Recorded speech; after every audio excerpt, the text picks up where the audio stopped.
All right, we are live. Welcome everybody to No Let Up on October 30th, the day before Halloween, and which seems to be the No Let Up theme is that Ted and I are never in the exact same place, both of us, back-to-back weeks on the show. So today I'm actually home. I got home at 2 o'clock this morning from Las Vegas all week. And Ted, I believe you are in the Admirals Club there. Are you in New York or where you at? No, I'm in the Admirals Club in Dallas Fort Worth Airport. Dallas Fort Worth.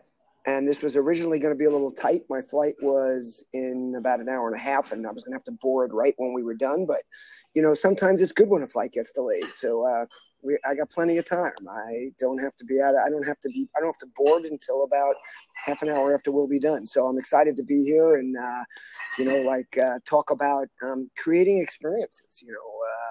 For me, you and I were talking and what are we going to talk about today? And clearly tomorrow's Halloween. So we kind of thought on that thing. And then I said, I just wrote a blog post published called Give Them Something Unexpected. It's actually an older post that I reposted.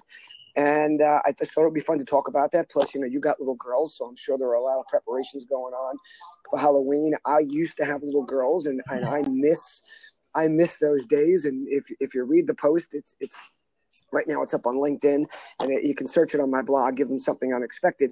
But, I talk about just like the fun things that can happen and how you go with them and how it can make any experience could be made special by something small. And, in addition to that, I stayed at the Ritz Carlton again on this trip. Thanks, Ritz Carlton. I love the Ritz Carlton, and I love the experience that they provide. And I don't know if I mentioned this last week, but I was when I was up in Boston, and I met with this guy from Bain Capital.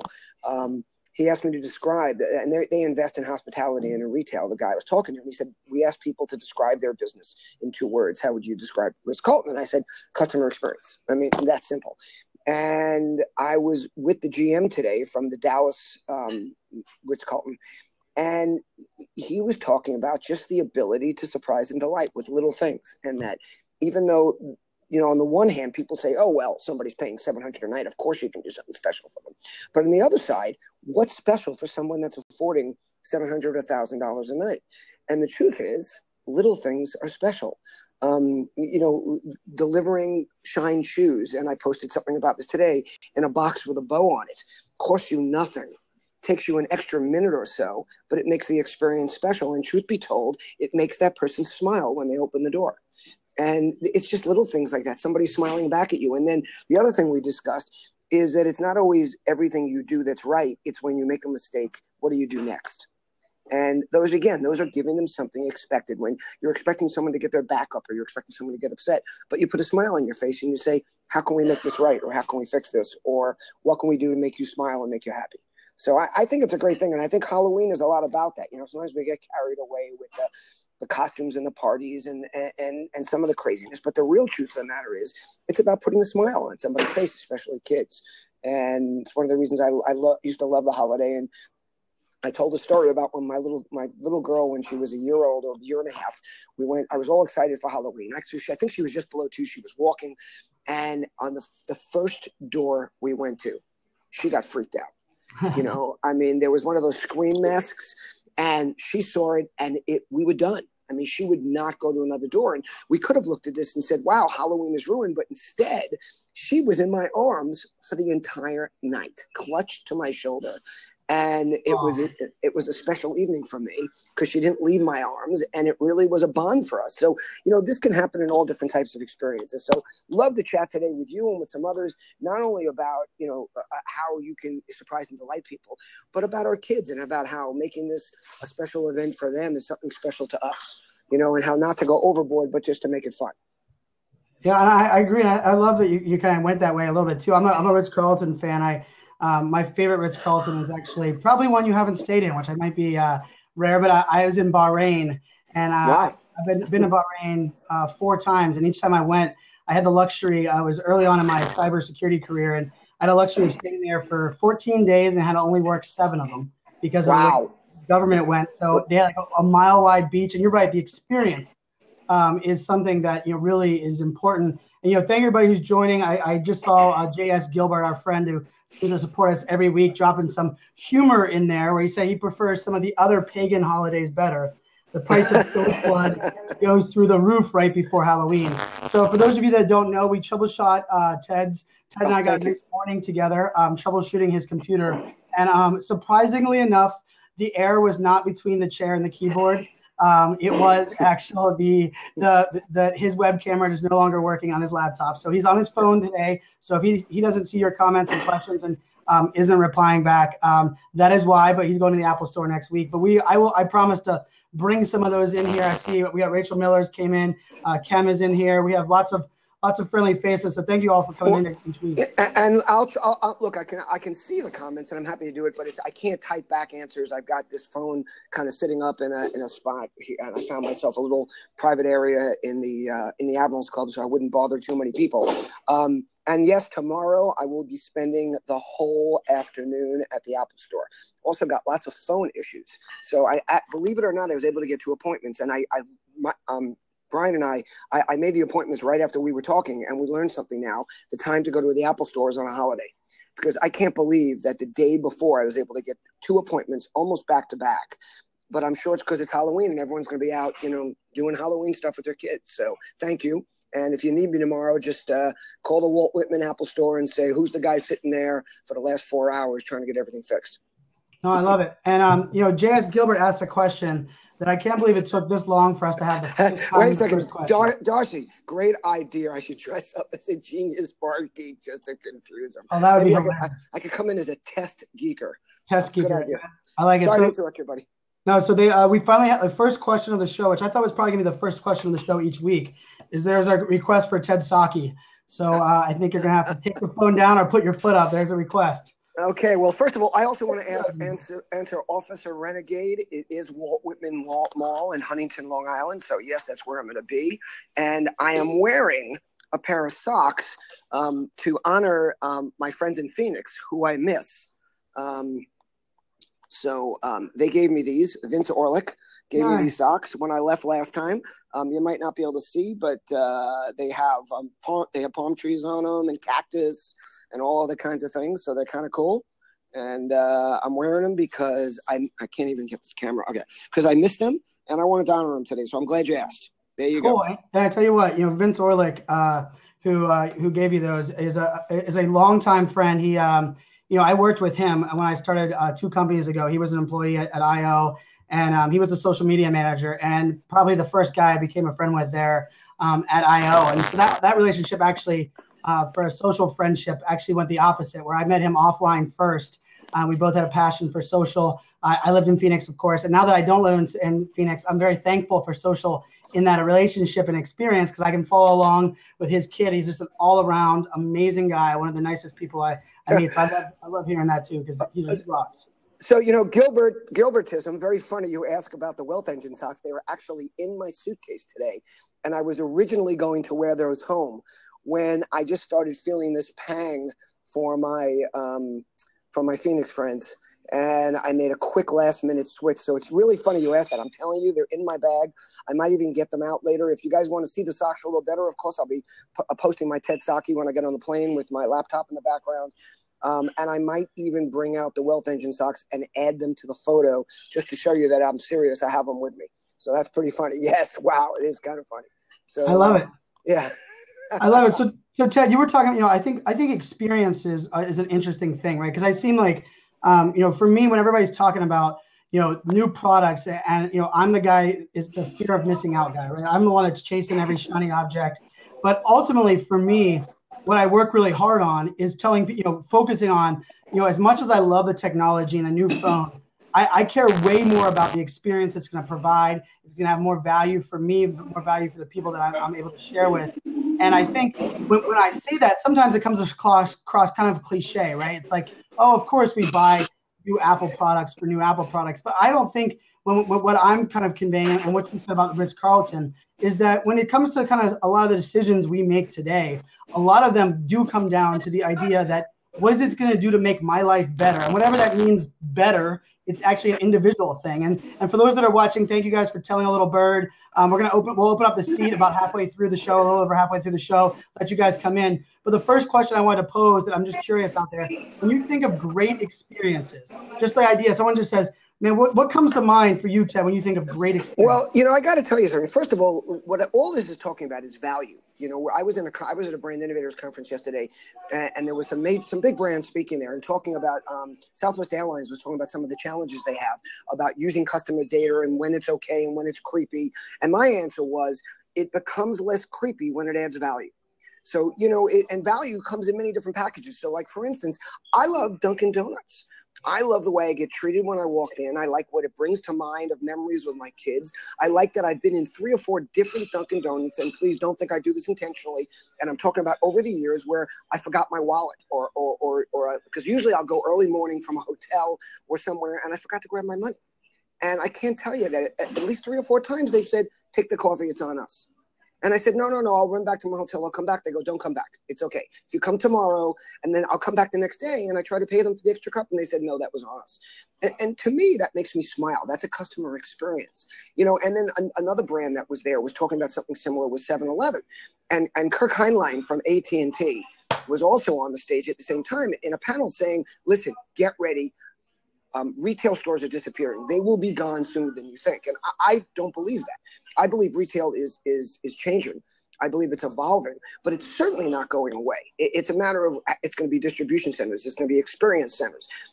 Things might get delivered to your house, but what's certainly not going to go away is a 7-Eleven. Because, I'm not getting my coffee, my banana, my other thing. And 7-Eleven's another place that I like it. I don't know what it is about the training. These are all franchisees mostly. But when I go in, they're friendly, they're nice, and they make me feel good. And to me, that's value. You don't have to be a Ritz Carlton charging $1,000 a night to deliver a great customer experience. Well, and I think another thing that comes along with that is, like, my dad, from Pittsburgh, hard worker, owned a candy company. He always loved the hole in the wall restaurants. Like, when we would go out of town on vacation, it was always like, find the hole in the wall. And, me growing up was always like, my dad likes first class. My dad is not one that's saying he wants to go camping and live, but when he would say, go find the hole in the wall, early on as a kid, you're just like, cool, that's a place I can run around and he's not going to get mad because I can't break anything because it's going to be. Brian, I can't believe you actually broke things. Really? You? Yes. Shocker. Although my spitting image upstairs, my oldest one is breaking things left and right, which is just flashbacks to my childhood. But wait till they get that gift I sent them. I just hope they don't go after the walls. And if they do, we got peace. No, I love it. It's cool. Very nice of you to do that. Like, for me, I actually, looking back, and I started to realize, like, stuff that really mattered to my dad. And it wasn't that he didn't like Olive Garden or he didn't like, one of the places that he could go to, but he wanted to have an experience. And ultimately, if it meant sitting in a louder restaurant with, wooden chairs instead of nice things, but the atmosphere was there, the people were friendly, and he actually felt something, right? He actually felt like, and it's that show you care, but he felt like they cared about, his business. That was where he wanted to spend his hard-earned dollars for. And it took me it took me even years through college before I started recognizing that it wasn't, that he expected great food to happen there. Probably the food was equal, or if not, but it was the experience. Because all of our stories today, when we talk about memories, and I went on that road trip with my dad, were all about all of these hole-in-the-wall places that we all remembered. And I doubt we remember one of those trips if we only went to the place that didn't give us an experience. And another point that's relevant to that is one of the things I said yesterday when this conversation was happening, this panel, was that this is also going to be a real advantage for small business, because it's the small businessmen. They're going to still be able to very easily create the unique experience, train their people, have local businesses that, again, know people. Like I said, I think commerce is coming full circle. People want people that know them. Now, I go to a lot of the same places. I'm a creature of habit. And one of the reasons is because of customer experience. Because the more I go to a place, the more they know me, the more they know how happy it makes me when they smile at me, when they talk to me. And I keep going back, and I go back again and again and again. But here's something that I think people really have to think about, big businesses and small. And it goes to you've got to like them before they like you. But the other side of it is, as a customer, show them that you're a good customer. Show them you're happy. Show them that you appreciate when they do good things to you. Remember to not just talk about them when you have a bad experience. Talk about them when you have a great experience. Let them know that you're happy with what they did. Tell the chef you loved his cooking. Tell them that you love coming here because it's like you're home away from home. And it'll make people that much more apt to try to serve you well. I have to tell you that I have amazing experiences on airplanes, and people complain about flight attendants all the time. And believe me, I get the nasty ones every once in a while. And you know what I do? I smother them in kindness. I wear my, I mean, this is on today because I'm traveling. I wear my Be Good to People shirt. I make sure they can see that. I smile at them even when they snap at me. And you know what? It wears them down, and they turn around and they make it a special experience for you. No, I love it. And I think, it's so funny. I see all the comments coming in here. Thank you all that are watching the show, shared it out. But I was clapping for you there whenever you said, because, the reason, like for me, big thing with live streaming, right? I'm working with these brands to Periscope. And I can tell you, I Periscoped out of the IBM handle, at IBM, the 3 letters. I got them to let me take over that handle on Tuesday. And everybody, I got a lot of feedback, a lot of great feedback. But they're like, well, Brian, it's because a big brand can kind of make that happen. And I want to argue that it was like one of the more difficult situations, lots of negotiating back and forth, and there's a lot of trust factors and all these things going on. But for me, with the small business, with the brands that are these, and they say, how do I compete in the digital world? I love the idea that brands can actually pick up the phone, look their audience in the eyes, and Ted Rubin wrote a book about this, that digital eyeballs, that digital eye experience. Because if a small business is using Periscope, one of my favorite examples is, if you're going to put something on sale every Saturday morning, and that your brick and mortar, maybe it's a kids clothing store. Why not let your email audience know, let all of your audiences know, put a sign in your store. It says every Friday night, our owner is going to give you a tour of that sales idea. Tell you guys why she put stuff on sale, give you an update on her life every single Friday night. I can guarantee you that experience, that access is going to have people going into that store on Saturday rather than going to Amazon and clicking at night, because they have an experience, they have a relationship, and it's a unique use case, but I believe that's the case. No, and you can do it in a small business, and you can scale it to a big business by empowering your employees. Quick shout out, Drew Nice is here. I just wanted to say hi, Drew. Yes, I saw Drew came in. Yeah, so appreciate him being here. But, look, it goes back to the whole thing is that the old premise of putting customers first. And a lot of companies give lip service about this, but very few of them actually do it. Very few of them. I was talking about this the other day that, listening is so important. And a lot of companies give listening lip service. They buy listening platforms. They're using Sprinkler. They're using BrandWatch. They're using all these different things, but they're not really listening. All they're doing is collecting data. It's so easy to just listen to people, to see how they're experiencing your product. And I'm going to give this example again. I've given it a few times before. Parents complain, something. Hey, Drew, thanks for the comment. But, I say this all the time. Parents complain their kids are on the phone all the time, and we should make rules, and we should tell them they shouldn't be on the devices. How about understanding how they're using the devices? I mean, if you're a marketer and you have children, you have your own investigative resources. You have your own petri dish sitting there right in front of you. How about watching how they use these products? I loved when Snapchat was in its early days, before it had all the tools it had now.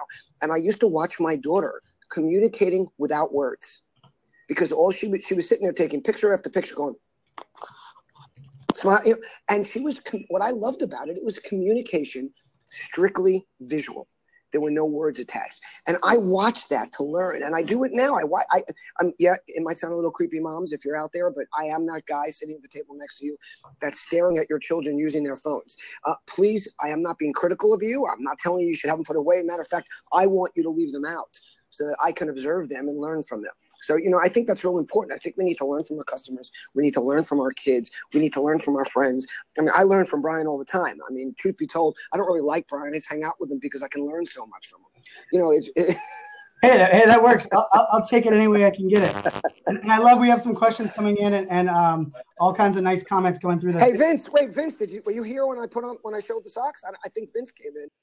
I don't know if you saw it, Vince. I'm wearing my Phoenix socks. And by the way, he said that's how he ended up, because he saw the tweet come out that someone mentioned him. So okay. And one quick shout out I forgot to make was that Vince did send me the socks, but I believe he sent them to me in the name of the Phoenix Social Media Club. So shout out to everybody in the Phoenix Social Media Club. And I really miss you guys. I got to get back there hopefully soon. Won't be before the end of the year, but maybe January, February, we can figure something out. You know what? And shout out to Vincent, because Vincent runs the Blab Facebook group as well. There's a Blabaholics Facebook group. And Vincent's actually kind of the Kickstarter behind that social media club in Phoenix. And I lived in Phoenix, and I wasn't really willing to take on the challenge of creating that club and putting all of the hard work into it, because it's a lot of hard work, and it was a tough area. And I can tell you the growth and stuff that those guys got going out on there, they're creating better experiences for people on social media. They even teamed up with Arizona State, and I know I saw Coca Sexton out there, and they were working to kind of educate some of those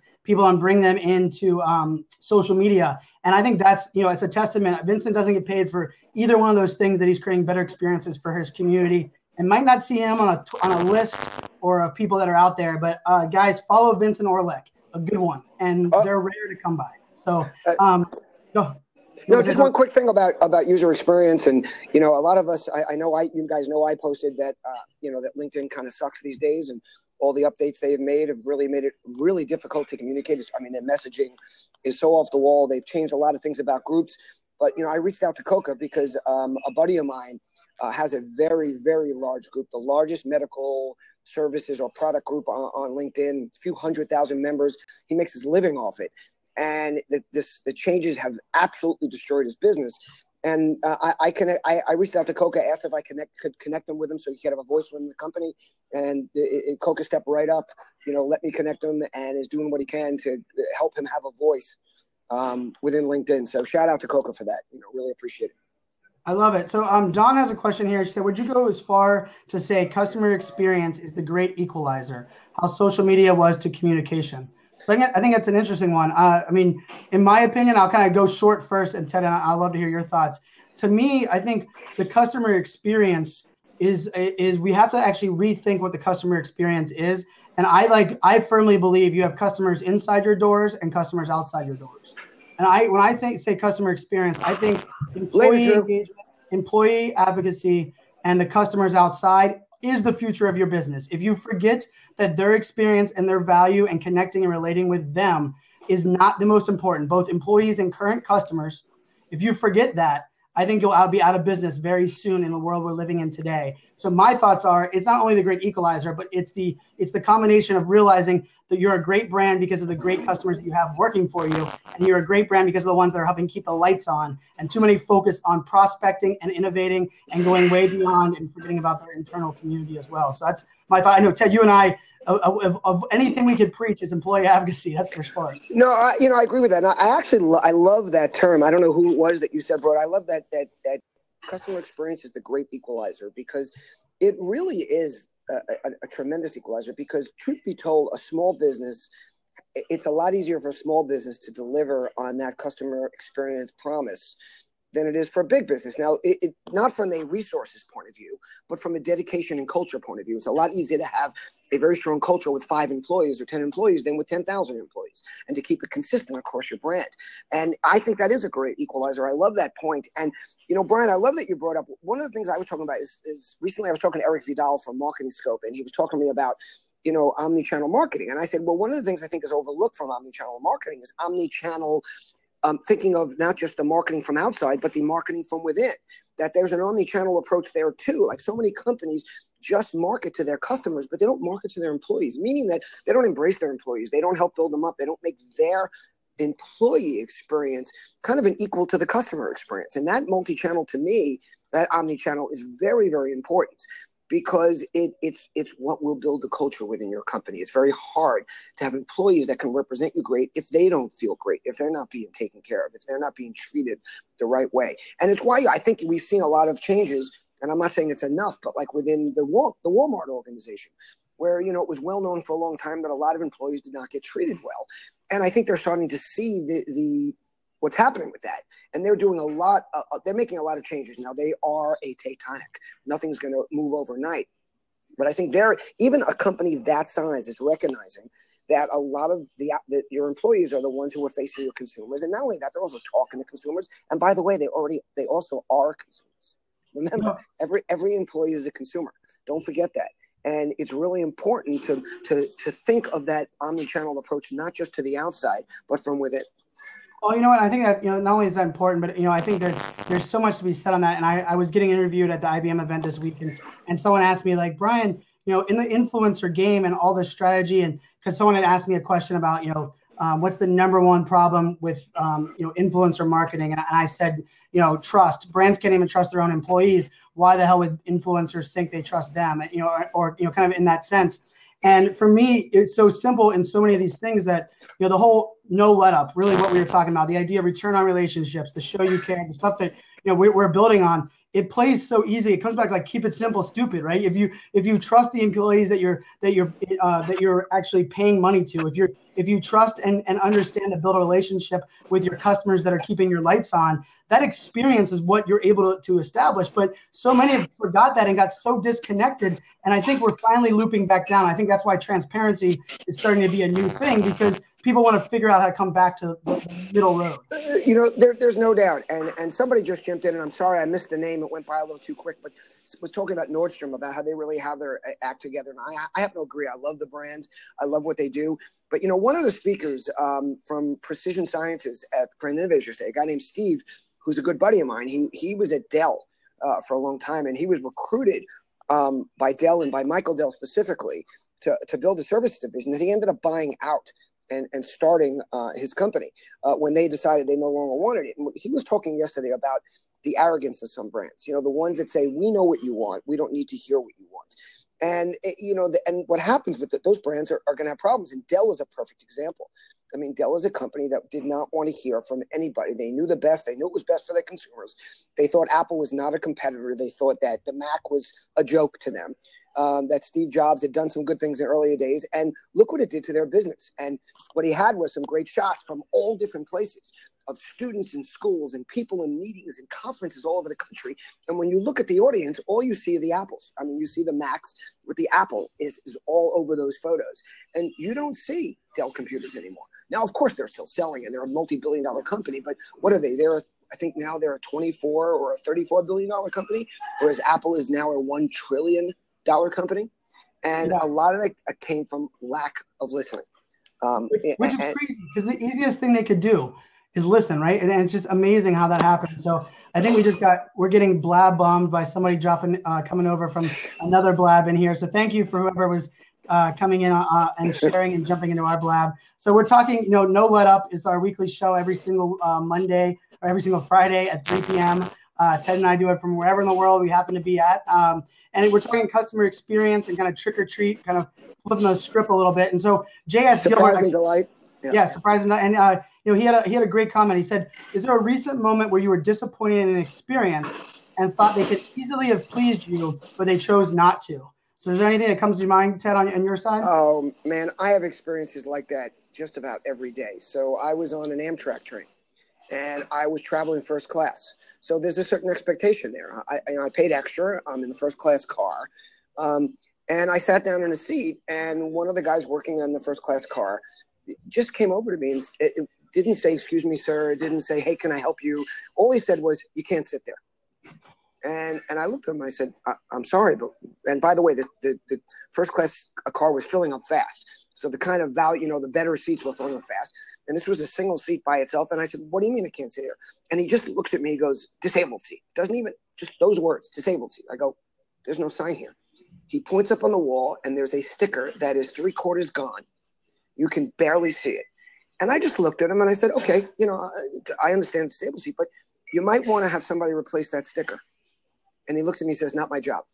Not like, "It's not your job." Fine. Say to me, "Great idea. I'll let somebody know." Smile at me. I say this all the time. If a flight attendant, if somebody helping you on the train comes up to you and says, "Sir, can I help you?" with a smile on their face, you're much less likely to turn around and snap at them. And I looked at him and just said, "You could have smiled when you said it." And I was really disappointed in the experience. And I have to tell you that I let people know about it. And this was such a simple opportunity to just say, "Excuse me, sir, can I help you with this? You can't sit there. I'll help you move your bags." So there was one right there. You have other ones all the time where it's just a matter of somebody delivering the no the right way or explaining to you so you understand why the answer is no. This is not your parents saying, "Because I said so." Right. Yeah. I mean, and I think part of it, too often they just focus on telling you what the decision is, not the why, or, because oftentimes you just qualify and explain the scenario. Most people are sympathetic and understand, what the hell's going on. I checked into Mandalay Bay on Saturday, and air conditioning was a little loud. I was dealing with it. I've stayed at the hotel before, and I woke up Sunday morning and the water pressure was horrible. And I called down to the front desk, and before I could even finish my sentence about the water pressure, she's like, "Yes, sir, we're having a water pressure issue below the 16th floor. Come down. We're going to move your room." So they moved my room. As I'm down there, IBM, of course, had like bought out the entire Vegas. There's like 14,000 people there. I overhear them telling the lady that's trying to go buy one of the rooms that happened to come available that for one night it was $1,078. And I was like, holy cow, that's what they're charging. And this is kind of the flip on it. This was a good experience. And I'm standing there waiting for them to switch my room. And the lady was like, yeah, we're so sorry that, we're dealing with, the water pressure thing. And I was like, I laughed and I said, well, I bet you those people that are right there that you're trying to charge 5 times the rate because you're sold out would have taken that room with a little less water pressure if you were willing to offer them the rate that exists every other day. And the lady just looks over and goes, tell those people to give them the event code. Typed in the event code. Those people stayed at that hotel. I guarantee they tell everybody about it. We're happy as can be. And you know how easy that was. And it was to me, it was like, did that just work? Because I said it like in one of those things like, I wish you could have that power. And to me, even though I was having a semi-bad experience, my experience at Mandalay Bay was completely transformed by watching them give someone else a good experience. I think even the byproduct of a good experience can really enable it for other people. When you see someone, like I've seen multiple times where you see like a store manager coming in and they open up the door and hold the door while everybody coming in, like simple things, right? And I'm like, wow, he didn't have to do that for me. He probably didn't even have to do that. But it's those kind of things. I love hearing that and seeing that. And hopefully there's less of the bad experiences and more of the good. Yeah, I want to just jump in here right a second. I've been watching some of these comments from Kalito's Way. Don't know who you are, but I think you might be misunderstanding the nature of this conversation. First of all, I agree with you. Someone's having a bad day, you can help turn that around. I like to say always be nice to people who are being nasty because you don't know where they're coming from or what it is, and maybe you can change their day. But this conversation is about customer experience from a brand or a business. So truth be told, I don't care if the conductor's having a bad day if I'm a customer. I care about the fact that he's a consumer-facing person from a brand I'm dealing with. And by the way, I wasn't nasty to him back, but it's not my job to turn his day around. It's his job to turn my day around because we're talking about customer experience here. So by the way, absolutely agree with you. I'm not questioning that. I just want to make sure you understand that's really not where this conversation is going. That's all. No, for sure. You know what? And that's why I even love, I was talking about how Blab can be used for customer service and live streaming because, of course, I'm living in that space right now. And so many people are complaining and they kind of have a voice because I think they feel like they're yelling at a logo. And then when someone, sees someone, right, or knows that it's just a person in a call center. I worked at Dish Network's call center in college for almost a year and a half. It was an amazing job. I still use things that I learned at that job. They had a great training course. But I can tell you, no one calls their satellite company because they're happy, and nobody calls. Yeah, nobody calls and is excited that they don't have TV because they're calling because they're pissed off they're not watching whatever there was. But it was so easy when in our rule there. We said our first name and last name. We told people what our ID was, and then we broke things down and said, hey, we're going to figure this out. And I became really good at that role. And I think a lot of it came down to is like you can relate with them, and then also let them know like, hey, I'm sorry, like this is out of my hand. Like there's a little bit of that thing. So I think oftentimes the people that chastise and make it an over experience for that poor person that's just the messenger are those people that are going to complain about everything for complaining's sake and not someone that is like what we're talking about when the idea of that experience. Right. Well, it's to me, I like to say it's attitude and perspective which lead to mindset. So somebody brought up I can go by about the U.S. Postal Service. And could you mute your phone, please? Because the sound's really bad. I just want to finish this thought. She was mentioning the U.S. Postal Service, and there's a perfect example. These are people that just decided we're going down, we're spiraling down, we're going to continue the spiral. And you can't walk into a U.S. Postal Service office and get a decent experience. They're nasty, they're rude. You might get lucky and get one person for a moment who might be nice, but they've just given up. They've decided that they're just going to soak their job for what they can until it's over. That is probably going to close at some point instead of being part of the solution and saying, how can we fix this? But you have to take it up a level and say that's coming from above. That's the leadership.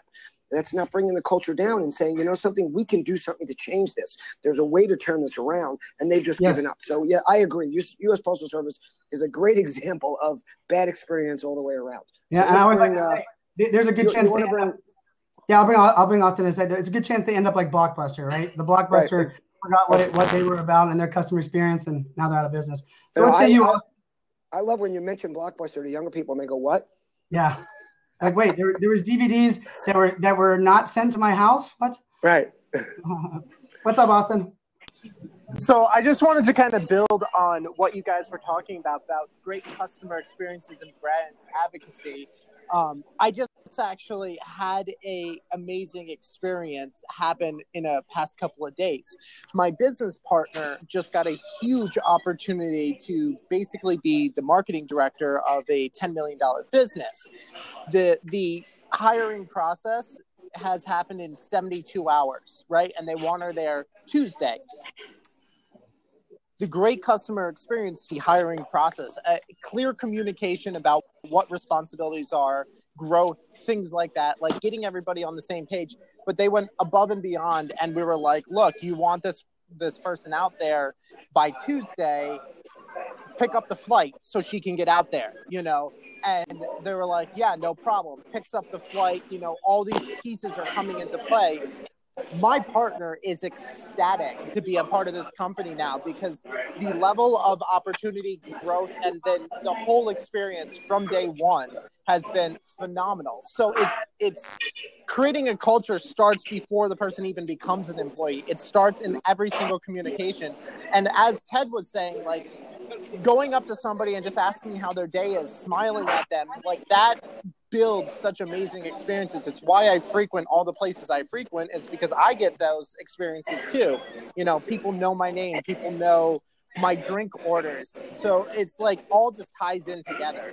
No, I couldn't. My 2 cents. Absolutely. By the way, I want to make a comment. I just saw Steve Shannon mention something about Amazon. I've been predicting for over a year now that Amazon is going to acquire the U.S. Postal Service. I mean, they're looking for last mile. They need something. They missed the opportunity to buy Uber. Lyft was a possibility, but now it's looking like that's not a possibility. I wouldn't be surprised to see them acquire the U.S. Postal Service. And apparently, Steve was just saying that that they're doing something with taking over Sundays in South Florida with the U.S. Postal Service. So that's interesting to see that. So yeah, that could be a turnaround. And somebody else mentioned the difficulty of finding a government employee. That's true, but you can't let that get in the way. You still got to figure out a way to change attitude. And I believe it can be done. Again, it's leadership. I agree. Thanks so much, Austin. Cheers, my friend. Thanks, Austin, man. Yeah. Oh, one sec. Everybody tell a little bird again, because I'm in here and we can share it again. And I changed the title too. Thanks, my friend. All right. So for those that are joining, we're talking, we're really talking about experience as a whole. So we're talking a little bit of customer experience. We're talking about experience in life. My daughters are all young. They're super excited. Daddy's been gone for way longer than I wanted to this week at an event. And they woke me up this morning showing me their Halloween costumes. They're like completely, and the experience of Halloween for me is transformed from something I loved as a kid to something I really enjoyed in college because I'm not shy and I'm willing to get dressed up, to a whole new experience now. And that experience to me is a life changer in many different ways and in facets. And we talked a little bit in the customer experience piece of it. Also experience in how you build relationships. The idea, I was at the IBM event this week and there was 14,000 people there. And Bob Picciano, who's like the vice president of all of IT inside of IBM, he went out of his way 3 different times to track me down and say thank you to me coming to an event.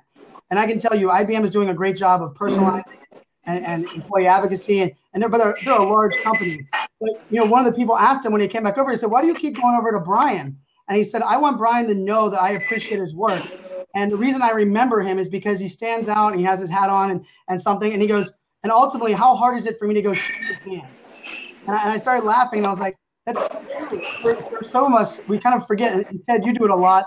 Like, you go over and thank somebody, you buy someone a coffee. I mean, one of the best experiences I ever had was I traveled a lot through the Atlanta airport when I was supporting the Department of Defense. And I kind of came up with this idea that I was just going to buy a couple of gift cards, and anybody I saw wearing uniform, I just walked up and gave them a gift card. And then Delta heard about it, and Delta actually gave me Delta gift cards for a whole year. That every time I would go through Atlanta, I would get 3 of these gift cards, and it was for them to purchase something in the Atlanta airport. And watching these people's faces, even as simple as a thank you, can create an experience for someone that ultimately can change their day, change their life, allow them to do something. It's pretty powerful. No, absolutely. I have a friend who used to pay for the person behind him in the toll booth, and the person had no idea. And there was no way to thank him. It's not what he was looking for. It was just know in his head what was happening. I mean, there's things you can do. But, Carlito's Way mentioned something about how, customer experience and the way you make someone feel is so important. And I love the Maya Angelou, quote that I've learned that people will forget what you said. People will forget what you did. People will never forget the way you made them feel. And to me, I hate when I even make a mistake. I was checking into Ritz Carlton and I was exhausted. I had 3.5 hours sleep. And apparently the desk clerk thought I was angry about something, and I wasn't. And all of a sudden I heard her on the phone saying, "Oh, Mr. Rubin's here at the desk, and he's very upset." And I'm going, "I'm not upset. I'm not upset. Don't tell him I'm upset. I'm not upset." And then I looked at her. I said, "Do I look upset?" She goes, "You do." And I go, "Okay." So sometimes, when I used to train salesmen, I used to put mirrors in front of them. Yes. Because when guys that were selling on the telephone, because sometimes you don't realize the expression on your face, and truth be told, it can come through in your voice as well, even when people can't see your face. Yep. But keep in mind that people are looking at the expressions on your face when you're talking to them, and it says sometimes more than just what your words are saying. I couldn't agree more. And so now I think it's our favorite no let up great granddad has jumped in. Chuck, how are you? Yeah, how you guys? Chuck's back. Yeah, I remember. I tell you, you made my day. I was bragging about it that weekend after you jump on the show that you were saying that you weren't digitally inclined and you had all these things. I'm like, you were on Blab, listening and willing to get on the camera. I mean, you won me over, my friend. I'm a fan of yours just because of that. So, what are your thoughts? I comb my hair. Very quickly, you were talking about thoughts of experience and following along with Ted. One of my dear friends and client for many years. We decided to upscale, customer experience and so on. So he chose to send, along with every order, a very nice shirt. We're not talking the $3.99 knockoff, okay? And in that was a handwritten letter by him, and it wasn't digitally signed.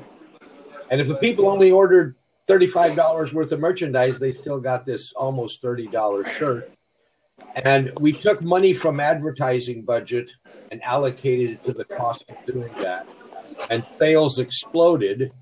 The example being one of the first persons that received the shirt wore it that weekend to a horse show. Wow. Everybody said, "How did you get that shirt?" He said, "I just bought this trinket from Buckaroo Leather." And directly, I mean, he didn't need a computer to trace this, right? Because the people all had approximately the same zip codes. So we've maintained that to be true. And of course, I've expanded it to other companies also.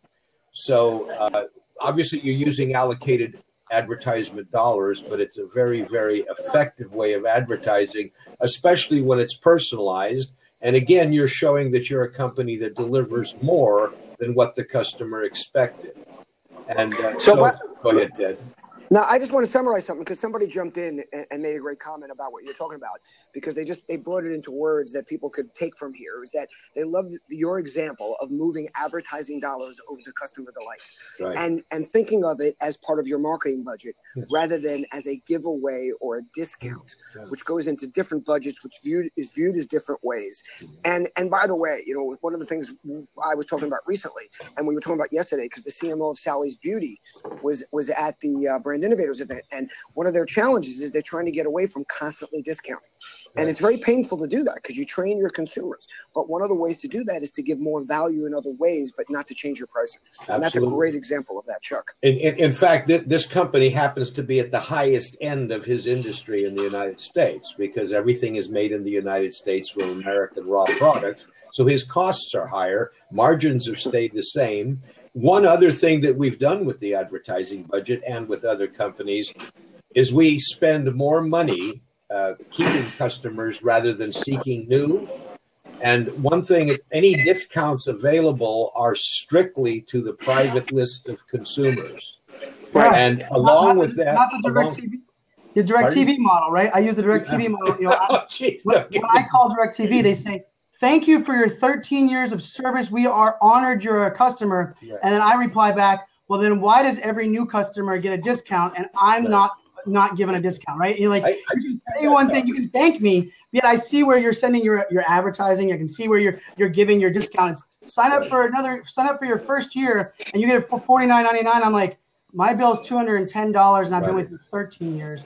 And good. It's nice to know someone else is paying over $200, man. I feel which is I thought I was the only schmuck out there.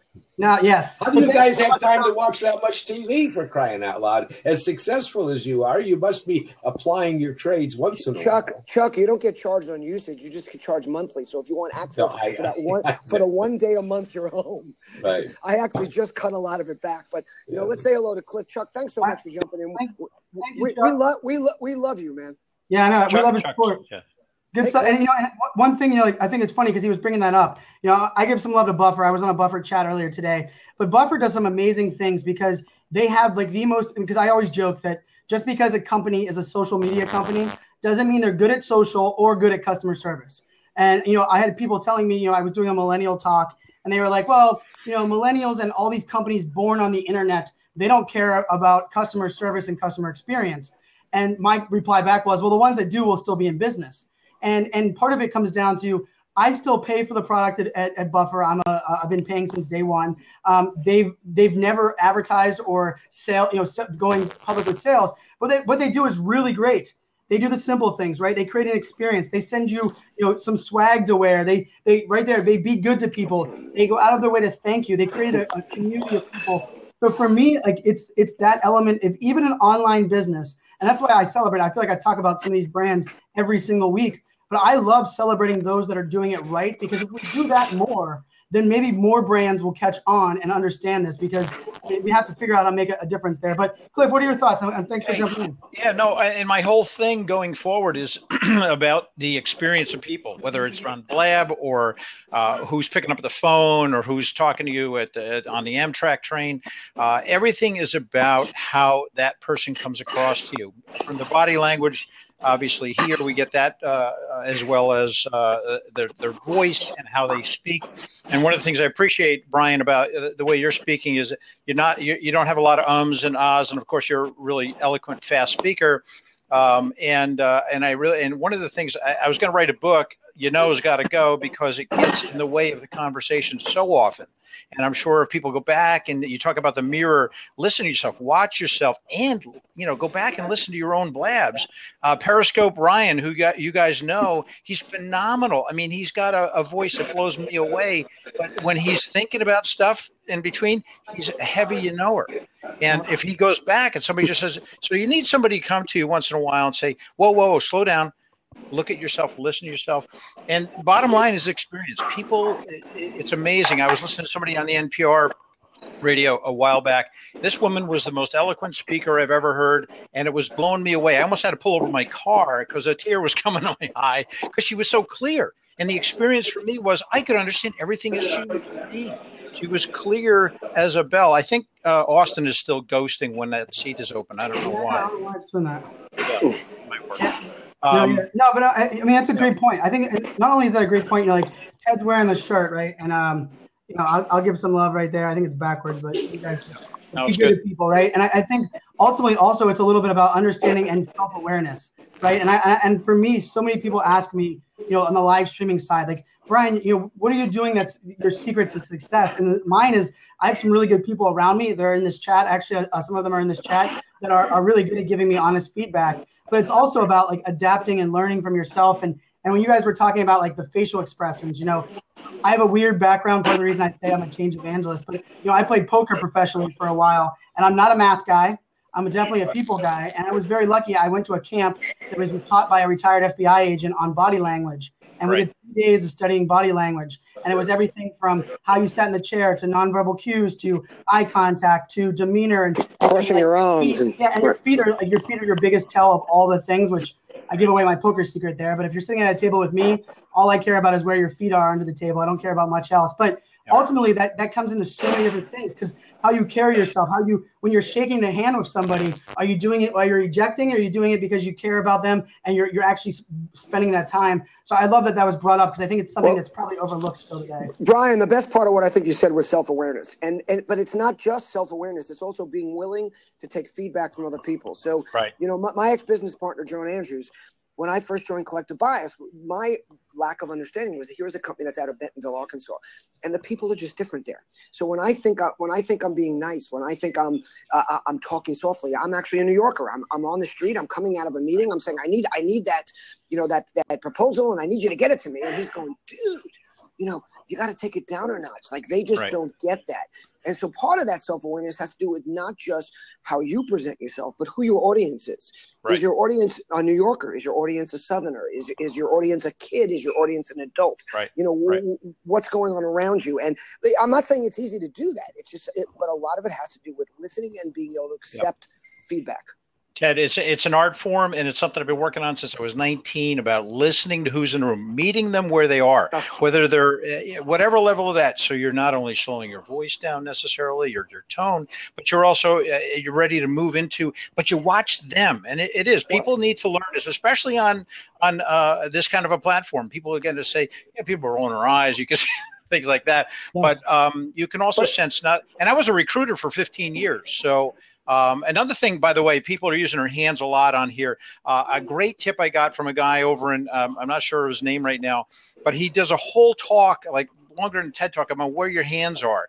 And if you're doing this versus this versus this, versus the Clinton knuckle, you got a whole different, you can do that too. And that's, I mean, it's really clear when you do that, but when you're doing this, you're including, and also where you're leaning in or being with people. So it's a whole art form that people I have lost over the years. And I'm excited about Blab and meeting you guys today. I know Chuck, he was having trouble with Cam Twist last night. I was trying to help him with that. Just to have this platform for people to come together, get community back. I mean, this is a huge thing, right, Brian? Yep. The community loss is. I think it's really putting a face back not only on your community, but you're actually able to have that conversation with the people. I mean, the amount of people that tell me that they've been following me and learning from my content for 2 years on Twitter, and the first time we're able to see each other face to face because they're either overseas or we haven't been at an event is because of this platform, and that just strengthens that bond and relationship. I mean, I think it is truly an awesome thing. But yeah, thanks so much, Cliff. I'm gonna throw a couple more people into the hot seat. I see Mr. Daniel Newman just jumped in here. Mr. Daniel Newman, are you gonna come in? Hey, you want to jump in the seat real quick? Mr. Daniel Newman actually wrote a book on customer. Well, he wrote many books, but he wrote a book on customer experience. So we've been talking about experience in general, Daniel. So I know you have a marketing mash Blab coming up in a couple minutes, but I figured I'd throw you in the hot seat real quick. I wanted to beg you guys to end the show by the bottom of the hour so I could try. He has to get on an airplane. He's about to get on a plane. So 5 people to come onto mine. So I saw you guys on here, and I said, I gotta stop in and support what you guys are doing. It was great. I got to spend a little time with Ted on Monday. Monday or Tuesday. Yeah, we had a great time. It was great to see you, buddy. And I got to put my hat on so I can fit into this crew. So, I got to go ahead. No, I just want to say something. I love the fact that, Daniel and I were trying to figure out a time to get together. And one of the things I love about Daniel is he's straight up, he's up front, and he's like, dude, I want an hour and a half. An hour ain't going to cut it. So find me some time where you got an hour and a half.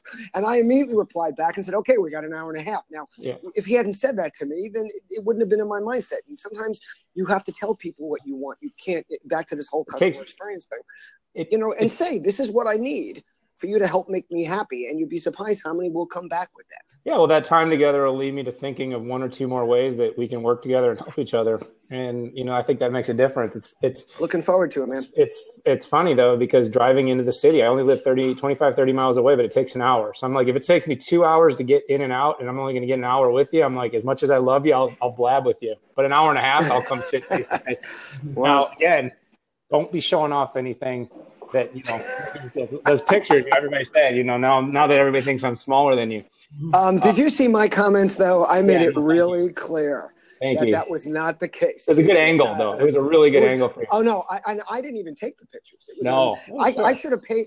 I should actually send her a gift for taking that angle and making me look like, and send me the specifics. So when I hang out with them next, I can take that approach. All right. So let me make a comment on customer experience, because I feel like all the crowd out there is probably waiting and would love to hear about Ted. So I will say that, I wrote a post on Forbes recently called "Customer Experience is the Future of Marketing." And the research, the science, the data, everything I've done through all the writing has found that experience will trump everything else. And I hate to say it's Trump right now, because that's not a support. That's not a comment of support.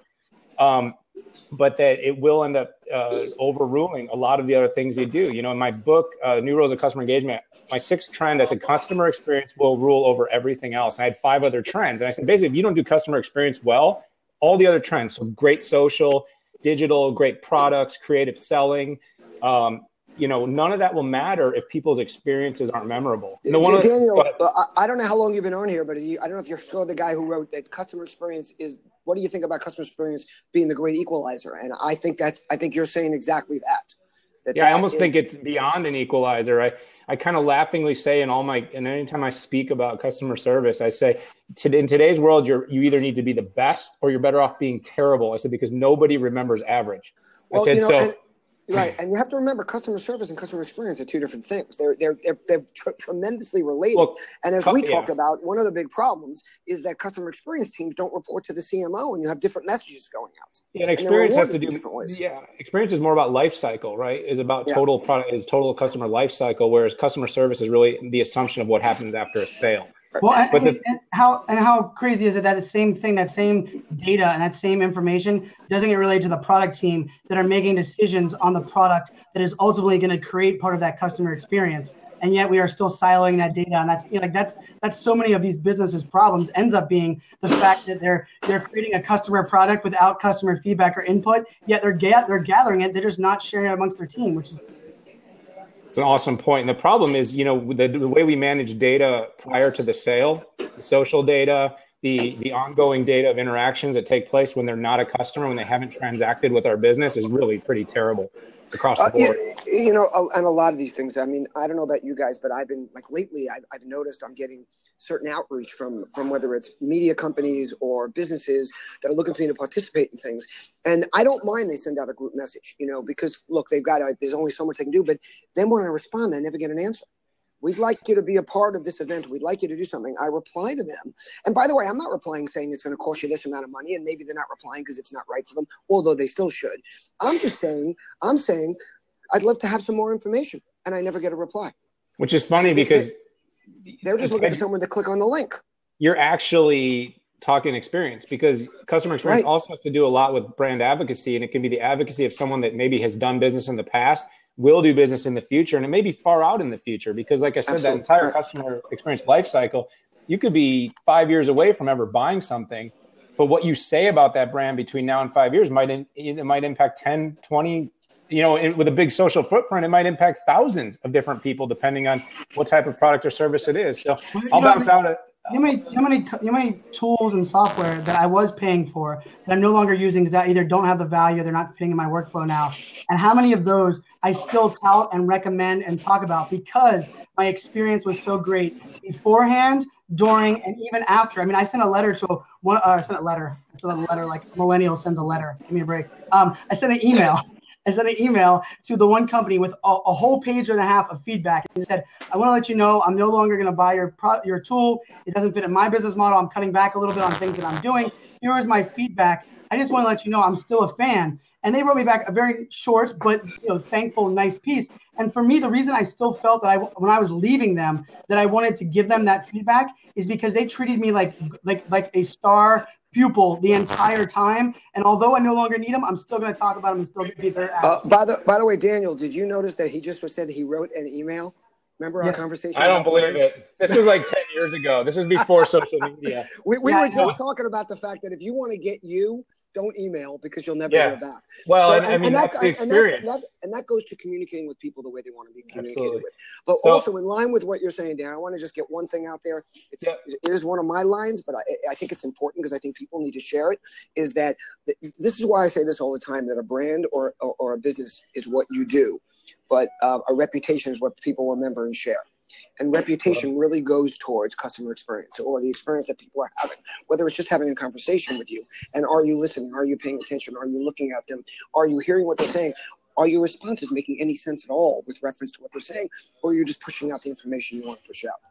I love it, Ted. And I've got to bounce to my blab now. So don't be afraid to send everybody off to the marketing mash with Eric Vidal and I. But I'll say, guys, I love your show.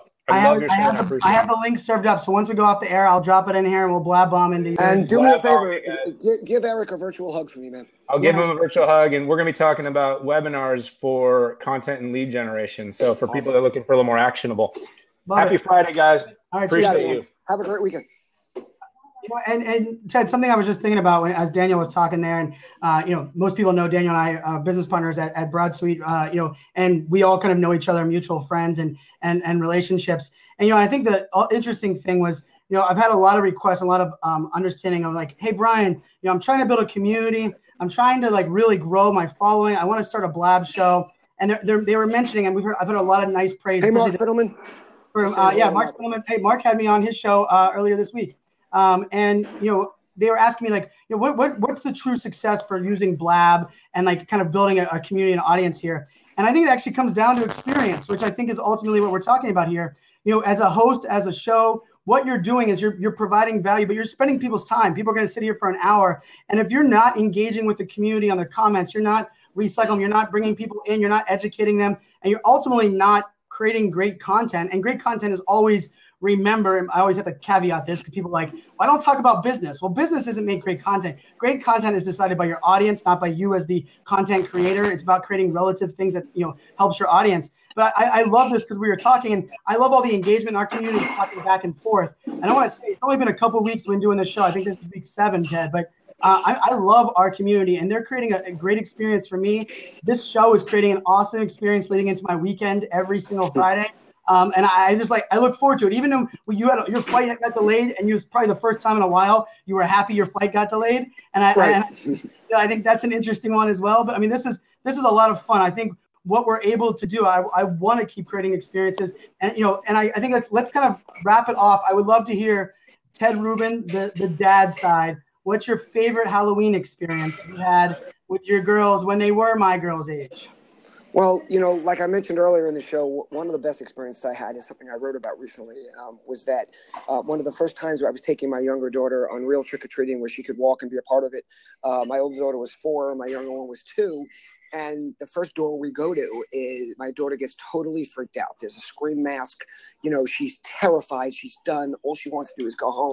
But the good side of it was she came running out. She jumped into my arms. And instead of saying, okay, we're done, we have to go home, and my older daughter missing out on it, I got to have my daughter attached to my shoulder for the rest of the night. And my ex kept saying, oh, my God, she's not going to the door, and getting upset about it. And I'm like, no, this is awesome. I am having this major connection with my daughter. And a lot of that has to do with, finding good in different experiences, seeing what you can do. But, my daughters were, I don't know about yours, but my girls always had to have their princess outfits. It was all about the Disney dresses and, which one they were going to be that year. And what I loved most about it was the creativity they brought to it. We didn't do things for them. We let them pick. We let them create the experience. We let them pick the things we put around the house. It wasn't about us. It was about them.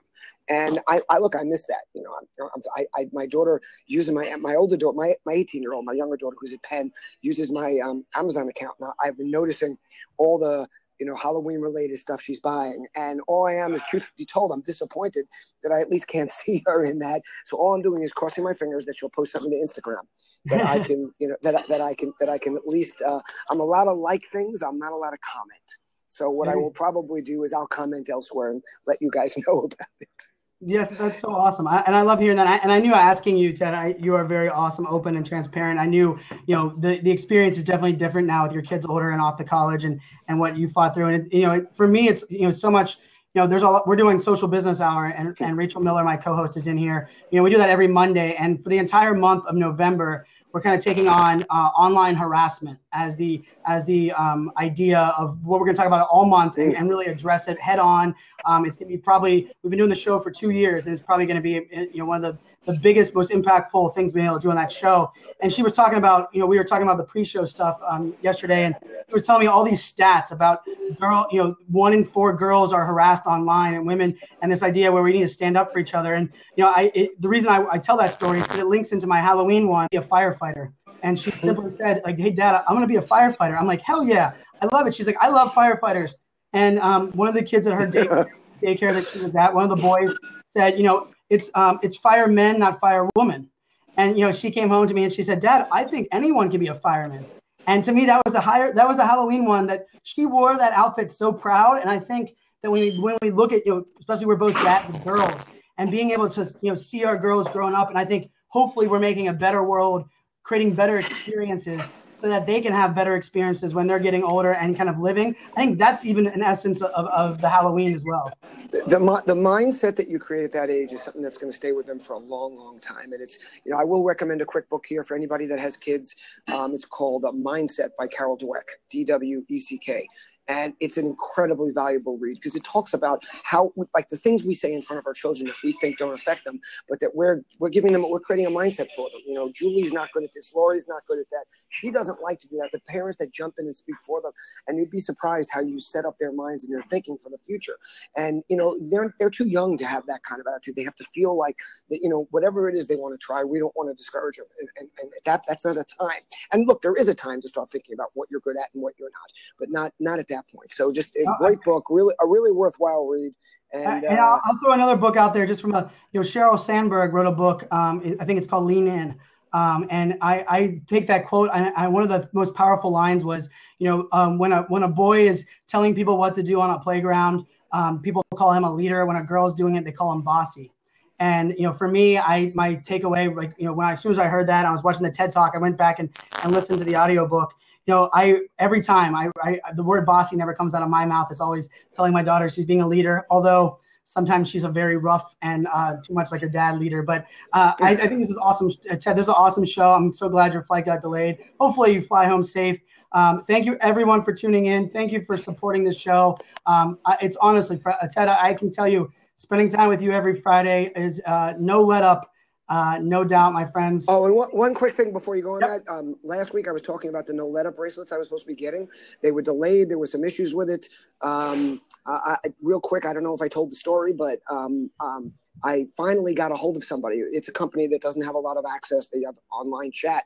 I wasn't getting the right answers. And I finally got the right phone number to get a human being on the phone. I'm on the phone with her for 3 minutes. And 3 minutes into the call, she says to me, "What's your first name?" And I said, "Ted." She goes, "Ted Rubin?" I said, "Yeah." She goes, "Are you the Ted Rubin that speaks around the country? Are you at Ted Rubin on Twitter? I follow you." Now, this was the customer service person. And to me, it's an answer to companies that say, why should we let our people be online? Why should we let them use social? And here's something with someone that she goes, "Oh my God, you talk about customer experience all the time. I want to make your customer experience perfect. But I want to let you know that while I was away, they were finally delivered. So anybody that wants them, I'll be sharing some. I'll be sending some to you. And everybody make it a great weekend. Have a great Halloween." Brian, man, I love this. Looking forward to doing it for a long time. Miss your buddy. Let's try to find some time for a face-to-face. Yes, sir. Let's do it. Cheers, everybody. Thanks so much.